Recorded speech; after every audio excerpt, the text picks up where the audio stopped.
चपेट के अंदर है। केंद्र में भी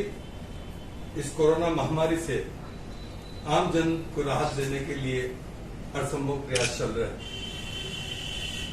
और राजस्थान के अंदर कोरोना महामारी का प्रकोप तेजी से फैल रहा है और संपूर्ण राजस्थान की सरकार, मुख्यमंत्री सहित हमारे मंत्रियों और विधायकों के सहित 5 सितारा होटल के अंदर ऐशो आराम के साथ 56 भोग के भोजन लेते हुए, कवि सम्मेलन का आनंद लेते हुए अपना समय व्यतीत कर रही है। मैं समझता हूं कि इससे ज्यादा किसी भी चुने हुए जनप्रतिनिधियों के लिए बेशर्मी नहीं हो सकती है। आज जो प्राचीन काल से चली आ रही कहावत है वो चरितार्थ हो रही है कि रोम जल रहा था और नीरो बंसरी बजा रहा था। ये राजस्थान के मुख्यमंत्री अशोक जी गहलोत और उनकी सरकार पर पूर्णतः लागू हो रही है। राजस्थान सरकार इस कोरोना महामारी में पूरी विफल साबित हुई है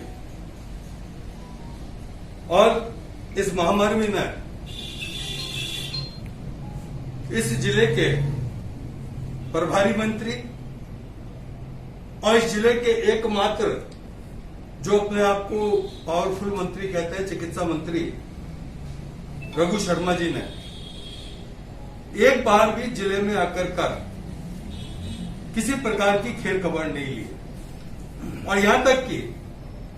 अपने विधानसभा क्षेत्र में भी जहां की जनता त्राहिमाम है, उस विधानसभा क्षेत्र में भी जाकर एक बार भी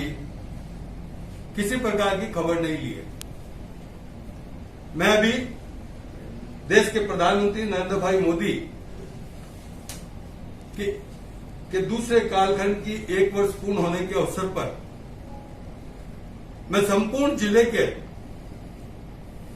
हमारे सभी मंडलों पर पहुंचाने के कार्यक्रम के अंदर जब मैं गया तो वहां की जो स्थिति है संपूर्ण जिले के अंदर राजस्थान सरकार की नीतियों की वजह से आम जन मतलब परेशान हो रहा है और इस जिले के चिकित्सा मंत्री ने ऐसे समय में आवश्यकता तो ये थी कि वो जिला प्रशासन की बैठक लेते, अपने विधानसभा क्षेत्र के लोगों से रूबरू होते, लेकिन जैसे कि कांग्रेस की संस्कृति है कि वो अपने युवराजों के बल पर अपना कामकाज चला लेती है, उसी संस्कृति को ध्यान में रखते हुए हमारे यहां के भी चिकित्सा मंत्री ने अपने युवराज से संपूर्ण जिले का प्रशासन चलाने का प्रयास किया और उसी का परिणाम है कि आज इस जिले की स्थिति बदतर हो रही है और इस युवराज जी का स्वागत भी जिला प्रशासन ने किया। उसका मीडिया की खबरों से हमें भी जानकारी मिली और आप ही के माध्यम से मिली कि किस तरीके से युवराज ने जाकर वहां के प्रशासन को हैंडल किया। अभी अजमेर प्रवास के दौरान जब मैं सभी विधानसभा क्षेत्रों में गया तो राजस्थान सरकार की तुष्टीकरण की नीति और भेदभाव की नीति से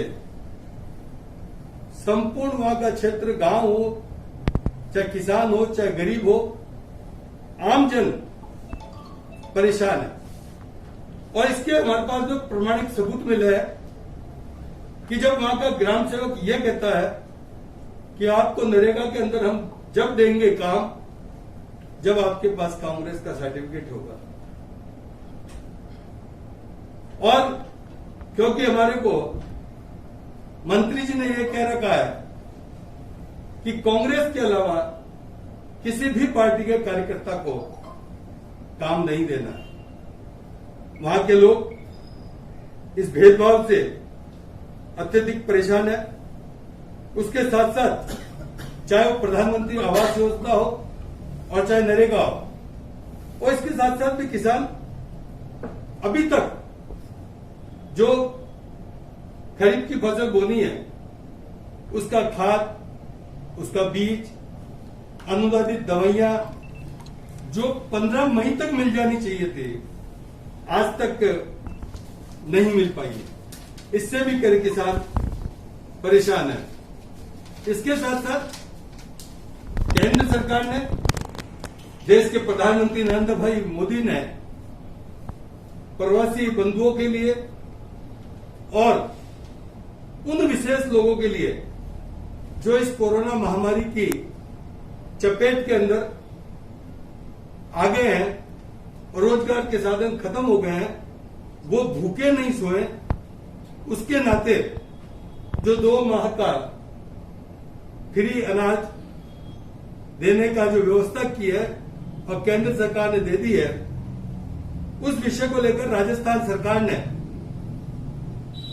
अपनी सारी सूची बनाने के बाद ये घोषणा की कि इसका वितरण 12 से 17 जून के मध्य कर दिया जाएगा। आज तारीख 14 हो गई है, लेकिन आज तक भी शुरुआत नहीं हुई है। इससे ज्यादा बदहाल क्या होंगे।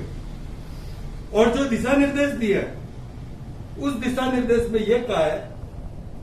कि प्रत्येक जो पंचायत हेडक्वार्टर है, उस पंचायत हेडक्वार्टर की दुकान से राशन वितरण होगा। उससे आम जन को परेशानी हो रही है, क्योंकि उस दुकान पर आने के लिए किसी को 10 किलोमीटर, किसी को 5 किलोमीटर, किसी को 7 किलोमीटर चल के आना पड़ेगा। अच्छा होता कि हर गांव में राशन की दुकान है, उस राशन की दुकान से ये सामग्री वितरण कराते, तो इस कोरोना के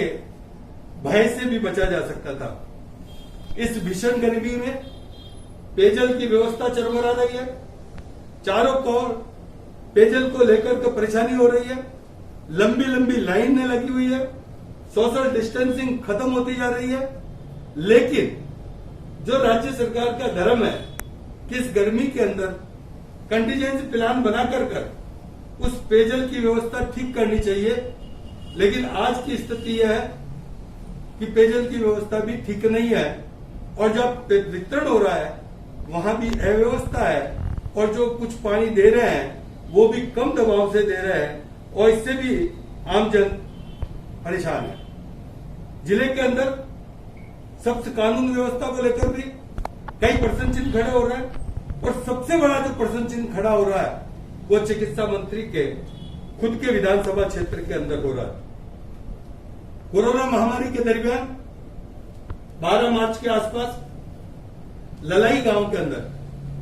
10 साल के बच्चे का किडनैप हो गया। अभी मेरा ललाई गांव जाना हुआ। उस ललाई गांव के अंदर सारे लोग मेरे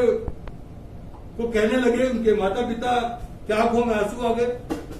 और उन्होंने कहा हम सब जगह देवरे धोख लिए, हमारे 10 साल के बच्चे का आज तक अता पता नहीं है, हमारी कोई सुनने वाला नहीं है, आज तक कोई कार्यवाही हुई नहीं है। मैं समझता हूं कि कहने को तो